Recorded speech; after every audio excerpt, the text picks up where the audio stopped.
Halo teman-teman, kami dari kelompok 2, mahasiswa semester 6, program studi agribisnis Politeknik Negeri Banyuwangi. Hari ini, kita akan membahas secara mendalam 3 artikel ilmiah hasil riset Pak Danang Widakdo yang dipublikasikan dari tahun 2022 hingga 2025. Sebelum masuk ke pembahasan utama, yuk kita kenalan dulu dengan anggota kelompok kami. Let's go! Konnichiwa, saya Dr. Danang Sudarso Widya Prakoso Joyo Widakdo, SPMM, selaku dosen pengampu. Annyeonghaseyo, saya Febina Kholifatul Tasya. Hello, saya Gita Eka Sari. Hola, saya Dea Maya Anggraini. Namaste, saya Abdul Ruf. Ni hao, saya Nur Ladidatul Muhrima. Saya Roga Laksmana Imanda. Fokus bahasan kita adalah membedah research gap, hasil penelitian, serta novelty atau kebaruan yang ditawarkan dari setiap artikel. Langsung saja, kita masuk ke artikel pertama. Artikel pertama terbit tahun 2022, meneliti pengaruh soft skills terhadap kinerja organisasi di Bulog Regional Jawa Timur.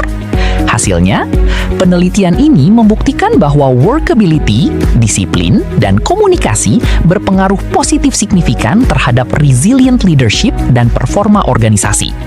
Kepemimpinan yang tangguh terbukti menjadi mesin penggerak utama di sini. Novelty-nya ada di mana? Widakdo 2022 memperkenalkan resilient leadership sebagai variabel mediasi di konteks BUMN logistik pangan. Ini baru, karena sebelumnya jarang ada yang mengaitkan ketangguhan pemimpin dengan soft skills di sektor ini. Tapi namanya riset pasti punya research gap. Celahnya adalah objeknya cuma satu kantor regional dan variabelnya masih sangat dasar. Inilah yang jadi umpan untuk riset selanjutnya. Masuk ke tahun 2024, Widakdo et al. 2024 melihat masalah baru.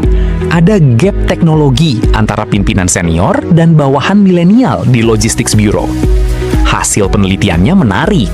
Ternyata personality, komunikasi, dan work ability secara langsung meningkatkan performa organisasi. Namun, efeknya jauh lebih kuat ketika dimediasi oleh kepemimpinan yang dinamis. Di sini, novelty-nya muncul lewat konsep dynamic resilient leadership. Bukan cuma tangguh, tapi pemimpin harus dinamis dan adaptif buat jembatanin perbedaan generasi. Skala risetnya pun makin gede, melibatkan 527 responden di 12 kota. Meskipun makin kuat, research gap-nya tetap ada. Widakdo et al. 2024 mencatat riset ini masih fokus di instansi pemerintah dan menyarankan perbandingan dengan sektor swasta di masa depan. Artikel ketiga di tahun 2025, pindah ke industri gula nasional.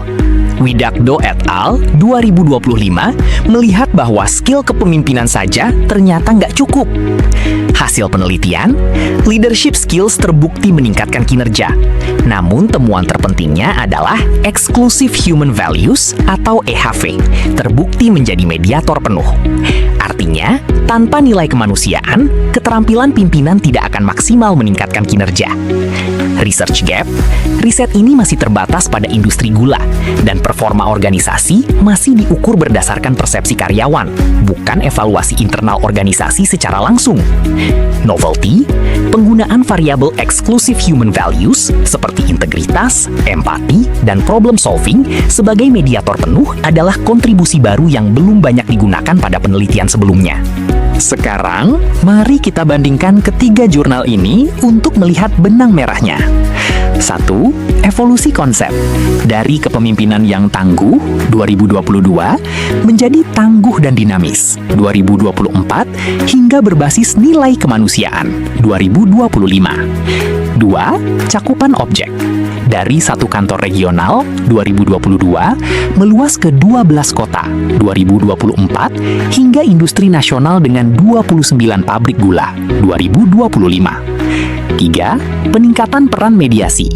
Di riset awal, kepemimpinan adalah mediator biasa. Namun di riset 2025, nilai manusia atau human values menjadi mediator penuh atau syarat mutlak kesuksesan. Dari analisis ini, kita belajar bahwa riset yang berkualitas adalah riset yang mampu menjawab gap dari penelitian sebelumnya dan menawarkan novelty yang relevan dengan kebutuhan zaman.